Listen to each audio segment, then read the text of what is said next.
Je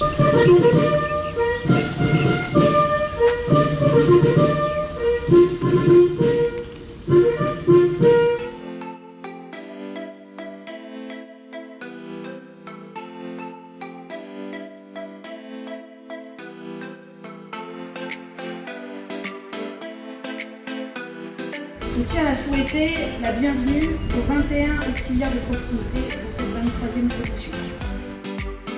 Les auxiliaires de proximité, en fait, ce sont des jeunes qui sont embauchés par la province sud pour accompagner les forces de l'ordre sur le terrain. D'une part pour faire le relais avec la population, pour finalement savoir ce qui se passe dans les quartiers, sur le terrain et faire remonter ces informations aux forces de police et de gendarmerie. Et d'autre part, ça vient accompagner aussi les forces de l'ordre, les polices municipales sur le terrain, de manière à ce que finalement la vision de l'uniforme rassure la population et inquiète les délinquants. Les auxiliaires de proximité n'ont pas les mêmes compétences que les forces de l'ordre, ils sont vraiment là pour les accompagner, mais c'est vrai que c'est en tout 72 auxiliaires de proximité sur le Grand Nouméa.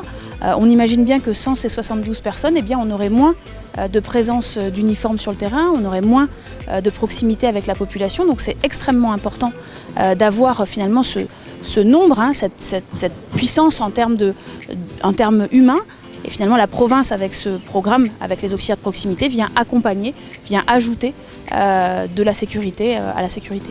Les uniformes sont vus, ils sont visibles, ils rassurent. Dans ce qu'on entend de la population, il y a une grande demande d'avoir de la présence de forces de l'ordre. Alors, la population ne voit pas toujours la différence entre les forces de police, de gendarmerie, de police municipale et les auxiliaires de proximité, mais ça fait quand même une présence sur le terrain de gens qui sont en capacité de remettre un peu d'ordre quand il y a des gens qui boivent trop, quand il y a une petite bagarre qui démarre, quand il y a quelque chose. Ça leur permet d'être au contact de la population. Pour devenir auxiliaire de proximité, il faut que les jeunes qui sont intéressés par ce type de métier candidatent à la province sud. Ensuite, il y a un jury, un entretien qui a lieu entre les services de la province sud et les mairies qui sont intéressés par ces auxiliaires de proximité. Et puis ensuite, ceux qui réussissent ces entretiens, eh bien, ils vont suivre la formation qui est organisée par l'État, par la direction de la police nationale. Et ensuite, ils vont sur le terrain avec les polices municipales des différentes communes. Cette formation, c'est aussi le savoir-être, le savoir-faire. C'est finalement un moyen de rentrer dans les métiers de la sécurité un peu différents. Pouvoir devenir policier municipal ou garde champêtre.